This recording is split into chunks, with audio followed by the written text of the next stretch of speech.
Hello guys, welcome back to my channel. My name is Yash Tandon. So I am back with a new video. So guys, इस video के अंदर मैं एक बात करने वाला हूँ जो कि बहुत इंपॉर्टेंट है. जनरली लोग पूछते हैं कि वे प्रोटीन क्यों लें, प्रोटीन क्यों खरीदें, सप्लीमेंट क्यों खरीदें और इससे क्या फ़ायदा होता है. नॉर्मल खाने से अपन सप्लीमेंट की ज़रूरत नहीं है. अपन नॉर्मल खाने से खाना खा सकते हैं और उससे बॉडी बना सकते हैं. तो इस वीडियो के अंदर मैं आपको ये बताने वाला हूँ कि सप्लीमेंट की ज़रूरत क्यों पड़ती है. तो स्टार्ट करते हैं. फर्स्टली आपको ये पता होना चाहिए प्रोटीन बना होता है 21 अमीनो एसिड्स से मिलके. जो कि साइंस के लोग हैं वो इनको जानते हैं क्योंकि ये बचपन में बेसिक साइंस में आएगी ये बात. 9 टोटल असेंशियल अमीनो एसिड्स होते हैं जो कि बॉडी अपनी प्रोड्यूस नहीं करती है और बाकी जो अमीनो एसिड्स होते हैं वो बॉडी प्रोड्यूस करती है. तो जो बाकी होते हैं जो नॉन असेंशियल अमीनो एसिड होते हैं उसके अंदर कुछ आते हैं लूसीन, आइसोलूसिन और वैलिन. इन तीनों को मिला के जोड़ के BCAA बनता है. जो कि जो लोग जिम जाते हैं वो लोग जानते हैं BCAA क्या होता है. और बाकी फिर अपन बात करते हैं बेसिकली असेंशियल अमीनो एसिड पे. तो ये जो 9 असेंशियल अमीनो एसिड होते हैं ये बॉडी प्रोड्यूस नहीं करती है, बाकी ये करती है. तो इसको अपन को फूड के थ्रू या सप्लीमेंट के थ्रू लेना पड़ता है अपनी डाइट में. तो इसके लिए अपन को सप्लीमेंट की ज़रूरत पड़ती है. अब आप बोलोगे कि इसको अपन एज फूड से भी ले सकते हैं. हाँ, फूड से बिल्कुल ले सकते हैं इसको. बट 2 वर्ड इसके अंदर आते हैं, बायोलॉजिकल वैल्यू और बायोलॉजिकल अवेलेबिलिटी. तो बायोलॉजिकल वैल्यू क्या होती है? बायोलॉजिकल वैल्यू बेसिकली प्रोपोर्शनल होती है एब्जॉर्प्शन से या फिर डाइजेशन में अपनी बॉडी के अंदर प्रोटीन का. तो जितना अच्छा डाइजेशन होगा उतनी अच्छी बायोलॉजिकल वैल्यू होगी, या फिर ये कह सकते हैं जितनी अच्छी बायोलॉजिकल वैल्यू उतना ज़्यादा एब्जॉर्प्शन अच्छा होगा अपनी बॉडी में. जितना अच्छा एब्जॉर्प्शन होगा उतनी अच्छी अपनी मसल ग्रोथ होगी. तो बेसिकली अपन को चाहिए होता है बायोलॉजिकल वैल्यू हाई होनी चाहिए जिस भी प्रोटीन को अपन कंजप्शन करते हैं. तो ये एक टर्म हो गया. दूसरा टर्म हो गया बायोलॉजिकल अवेलेबिलिटी. बेसिकली वो क्या होता है, जैसे फॉर एग्जांपल अपन अगर मिल्क की बात करते हैं, दूध की बात करते हैं, तो उसमें कुछ अमाउंट मान लीजिए कि 10 ग्राम अगर उसमें फ़ैट है, 20 ग्राम उसके अंदर कार्बोहाइड्रेट है, तो बाकी का बचा 100 में से माइनस करेंगे 30, तो 70 ग्राम्स वो क्या है? प्रोटीन. तो प्रोटीन की बायोलॉजिकल अवेलेबिलिटी उसके अंदर 70 ग्राम्स है. तो इस तरीके से ये दोनों वर्ड्स होते हैं. ये अपन पहले बात कर लेते हैं बायोलॉजिकल वैल्यू पे. तो इसके अंदर मैंने एक लिस्ट तैयार करी है नेट से सर्च करके. ये जो वैल्यूज़ मैं आपको बताने वाला हूँ ये सारी की सारी मिक्स हैं सब फूड्स के बारे में. तो बेसिकली ये वैल्यूज़ मैंने एवरेज निकाली है. तो बात करते हैं इस पर. जो टेबल मैंने बनाई है इसको मैं स्क्रीन पे यहाँ पे आपके डाल दूँगा. तो बेसिकली इसके अंदर यहाँ पे हमने बात की है वे प्रोटीन की बायोलॉजिकल वैल्यू है 104 to 150. तो बेसिकली इसमें 3 टाइप के वे प्रोटीन होते हैं इसलिए एक रेंज दी गई है.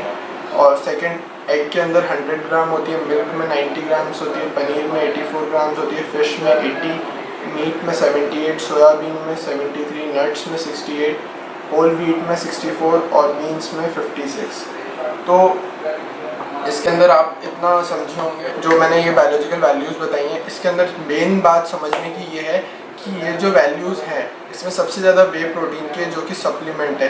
रीज़न उसका ये रहता है कि उसको इस तरीके से बनाया जाता है. बेसिकली बनता वो मोस्टली जो लोग लेते हैं वो उसका सोर्स मिल्क होता है. तो वो जो बनाया जाता है वो इस तरीके से बनाया जाता है कि उसकी बायोलॉजिकल वैल्यू ज़्यादा रहे, डाइजेस्ट जल्दी हो. जिम अगर अपन जाते हैं तो ट्रेनर्स या कोई भी फिटनेस एक्सपर्ट आपको सजेस्ट करते हैं कि वे प्रोटीन ले. उसका रीज़न यही रहता है कि जैसे ही आप एक्सरसाइज करते हैं तो आपकी बॉडी को इंस्टेंट डाइजेस्टिव फूड चाहिए होता है जो कि डाइजेशन जल्दी हो जाए, फटाफट डाइजेस्ट हो जाए और अपनी बॉडी को लगे मसल ग्रोथ फटाफट हो जाए और शानदार बॉडी बने.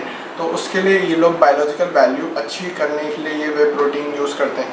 तो उसके बाद में आपने देखा होगा जैसे जैसे आगे मैं बढ़ रहा था तो वो जो 150 से जो बायोलॉजिकल वैल्यू की लिस्ट स्टार्ट हुई थी उसमें धीरे धीरे बायोलॉजिकल वैल्यू कम होती गई. जैसे मिल्क की कम थी, उससे ज़्यादा कम मीट वगैरह इन सब की, क्योंकि इनकी डाइजेशन और एब्जॉर्प्शन अपनी बॉडी में धीरे धीरे होती है, कम लेवल पे होती है. हालांकि ये चीज़ देखी जा सकती है कि कोई मिल्क होता है या फिर पनीर होता है उसमें बायोलॉजिकल अवेलेबिलिटी उसकी ज़्यादा हो सकती है उसके अंदर प्रोटीन की. बट उसके अंदर डाइजेशन अगर स्लो है तो वो अपने इतना काम का नहीं है. तो जितना ऊपर बायोलॉजिकल वैल्यू रहेगी वो अपने लिए प्रेफरेंस रहता है कि बायोलॉजिकल वैल्यू ज़्यादा होनी चाहिए. अवेलेबिलिटी अपन बाद में देखते हैं, पहले बायोलॉजिकल वैल्यू होनी चाहिए ताकि वो एब्जॉर्ब जल्दी हो. तो इसके लिए रूटीन रिकमेंड होता है. अब मैं ये बात बताना चाहता हूँ आपको कि अपन प्रोटीन तो ले लेते हैं तो अपनी बॉडी को लगभग कितना प्रोटीन चाहिए होता है, कैसे चाहिए होता है. तो जितना भी अपन किसी भी फूड सोर्स से टोटल प्रोटीन लेते हैं तो अपनी बॉडी को इन जनरल बिगनर लेवल पे अपन को 1 ग्राम ऑफ प्रोटीन पर बॉडी वेट, यानी 1 ग्राम इंटू आपका बॉडी वेट जितना भी है उतना एटलीस्ट आपको प्रोटीन चाहिए होता है डे का। तो इसके बाद में अब आप पूछेंगे कि हम कितना प्रोटीन लें, तो ये डिपेंड करता है कि आप बिगनर हैं, एडवांस हैं, इंटरमीडिएट हैं, कौन से लेवल पे आप आते हैं। जैसे बिगनर को कम लेना पड़ता है, उसके बाद में एडवांस और इंटरमीडिएट और एडवांस जो है उनको ज़्यादा लेना होता है। जैसे बिगनर अगर 1 ले रहा है तो 1.5, इंटरमीडिएट और 2 ग्राम्स पर बॉडी वेट एडवांस। तो इस तरीके से डिवाइडेड होता है ये पूरा का पूरा।